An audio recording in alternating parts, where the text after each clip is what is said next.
The only voice that is going to work for the telling of your story is your authentic voice. What do I mean by authentic voice? It means the voice that you use when you are not trying to sound more educated than you are, more graceful than you are, more well-spoken than you might have been at the time.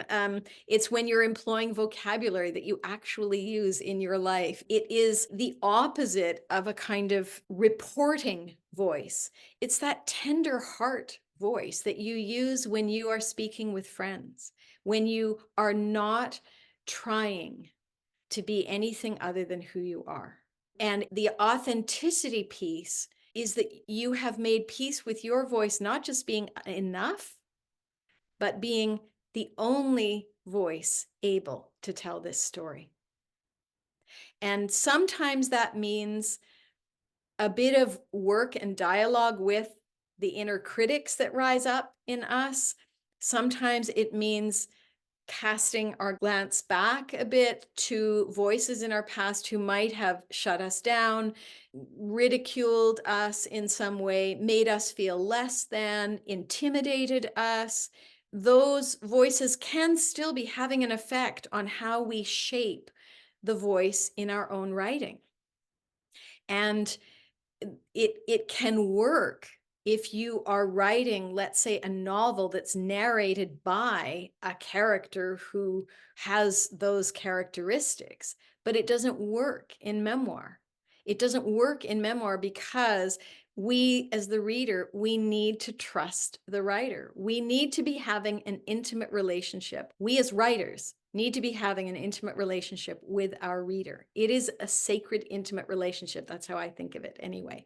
And just as when we're in a sacred, intimate relationship, we don't pretend things. We're just as we are. And that's when real intimacy is possible.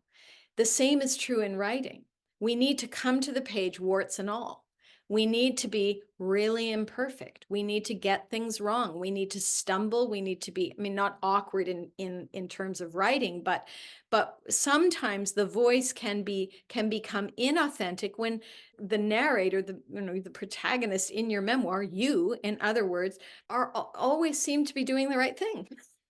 Just always seem to be the good guy, always the one who is befallen or blameless or whatever it is. That can be a bit suspicious for a reader. We don't always trust, or someone who's just painted in a really, I mean, a positive light isn't a problem, but a rose light always and often, yeah, can get a bit murky. And I remember learning this.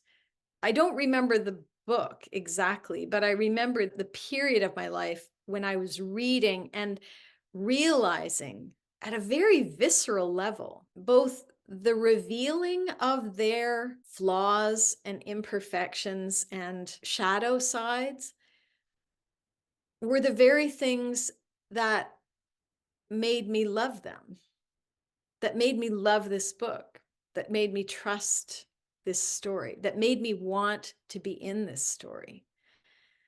And there's something about that. It's just simple shared humanity that we so appreciate when others are just being straight with us.